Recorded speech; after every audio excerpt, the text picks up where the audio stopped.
당뇨 전 단계인 분이나 현재 당뇨이신 분들은 음식을 먹을 때마다 혈당이 오를까봐 두근두근 하시죠. 빵이나 떡 같은 탄수화물을 좋아하시는 분들은 끼니 때마다 더욱 혈당에 대한 스트레스가 심하실 것입니다. 이렇게 혈당 스트레스가 심한 분들을 위해 의외로 혈당을 올리지 않는 음식 5가지를 소개해 드릴게요.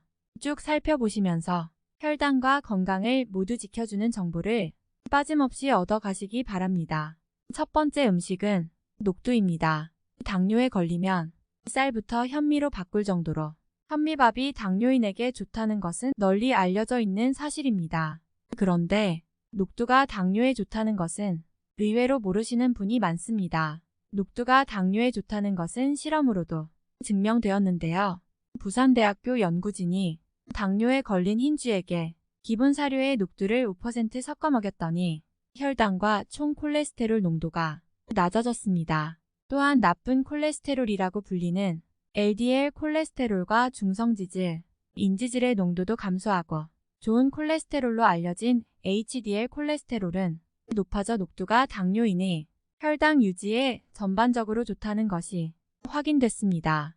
과거 한 방송에서도 현미와 녹두 귀리를 함께 넣어 지은 밥을 먹고 당뇨를 극복했다는 한 의사의 사례가 소개된 적도 있습니다. 녹두는 몸의 노폐물을 빼주는 해독 음식으로 유명합니다. 혈당 지수가 37로 현미보다 낮고 단백질과 비타민, 미네랄이 풍부합니다. 특히 칼슘, 인, 철, 칼륨은 소고기보다 더 많이 들어 있습니다.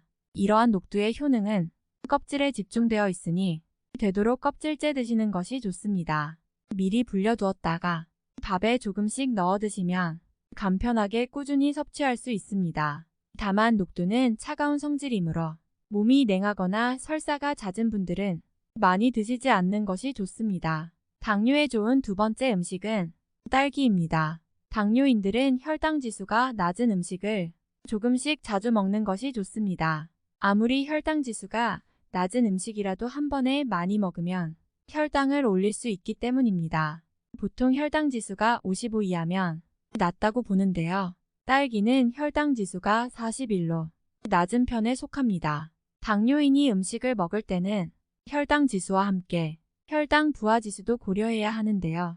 혈당 부하 지수란 어떤 식품의 일회 섭취량에 들어있는 탄수화물 양을 반영한 값입니다. 어떤 음식을 일회 섭취량만큼 먹었을 때 실제 혈당에 얼마나 영향을 주는지를 알려줍니다. 혈당 부하 지수가 12하면 낮은 편인데 딸기는 혈당 부하 지수가 1로 상당히 낮습니다.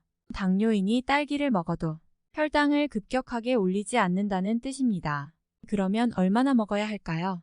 대한당뇨병학회는 딸기 150g, 중간 크기 딸기 7개를 적정량으로 제시했습니다. 혈당 걱정에 무조건 과일을 피할 필요는 없습니다. 과일에는 혈당 수치 관리에 도움을 주는 식이섬유와 비타민, 무기질이 풍부합니다. 미국 당뇨병 협회는 딸기 외에도 블루베리, 사과, 아보카도, 체리, 배, 복숭아 등의 과일을 권장합니다. 다만 다른 탄수화물 음식과 함께 먹으면 혈당에 영향을 줄 수 있으니 식후 2시간이 지나서 과일만 단독으로 드시기 바랍니다. 과일을 갈거나 즙을 내면 섬유소가 줄어들어 혈당을 빠르게 올릴 수 있으니 생과일을 직접 드시는 편이 좋습니다. 당뇨에 좋은 세 번째 음식은 닭고기입니다. 미국 당뇨병 협회는 당뇨인에게 살코기를 포함한 기름기 없는 단백질을 권장합니다. 당뇨인은 단백질을 매일 챙겨 드시는 것이 좋습니다. 닭고기는 단백질 함량이 높고 지방은 적어 당뇨인에게 훌륭한 단백질 공급원입니다. 닭고기는 당뇨 예방에도 좋은데요. 국민건강영양조사를 바탕으로 이루어진 아주대학교 연구에서 당뇨가 없는 50세 이상 남성이 닭고기를 주 1회 섭취했을 때 한 달에 한 번 먹거나 아주 가끔 먹는 남성들보다 인슐린 저항성이 낮은 것으로 나타났습니다. 인슐린 저항성이 감소하면 혈당 조절에 큰 도움이 됩니다. 닭고기에 들어있는 아르기닌은 식후 혈당이 오르는 것을 막아줍니다.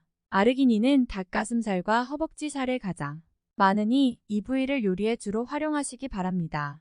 같은 닭고기라도 조리 방법이 중요합니다.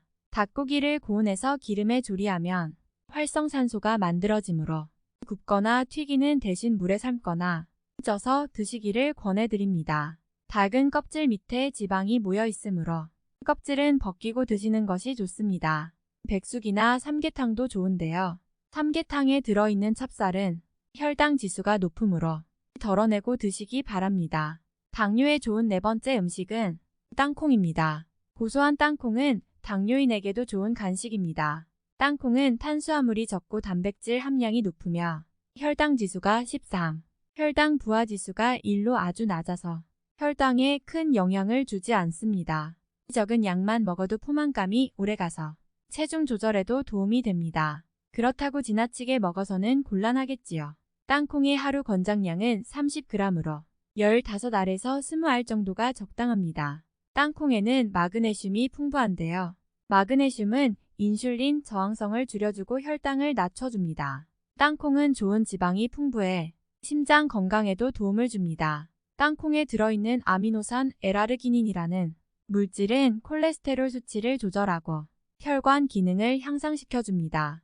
다만 땅콩을 드실 때는 아플라톡신이라는 곰팡이를 주의하셔야 합니다. 구운 땅콩 제품에서 아플라톡신이 검출돼 식약처에서 회수했던 일도 있었죠. 아플라톡신은 곰팡이가 만들어내는 독소로 기준치를 넘게 섭취하면 간의 독성을 일으켜 간암 위험이 커집니다. 아플라톡신은 눈으로 구별할 수 없으므로 애초에 곰팡이가 생기지 않게 보관해야 합니다. 땅콩을 겉껍질째로 잘 말린 뒤에 서늘한 곳에 보관하면서 조금씩 꺼내 드시거나 겉껍질을 닦은 뒤에 밀폐용기에 담아 냉동 보관하면서 필요한 만큼 꺼내 냉장실에 두고 드시는 것이 좋습니다. 오래된 땅콩은 아플라톡신이 있을 위험이 있으므로 냄새를 맡았을 때 묵은내가 난다면 섭취하지 않는 것이 좋습니다. 또한 시중에 땅콩 제품은 소금과 설탕이 들어있는 경우가 많으므로 조미되지 않은 땅콩을 선택하시기 바랍니다. 당뇨에 좋은 다섯 번째 음식은 그릭 요거트입니다.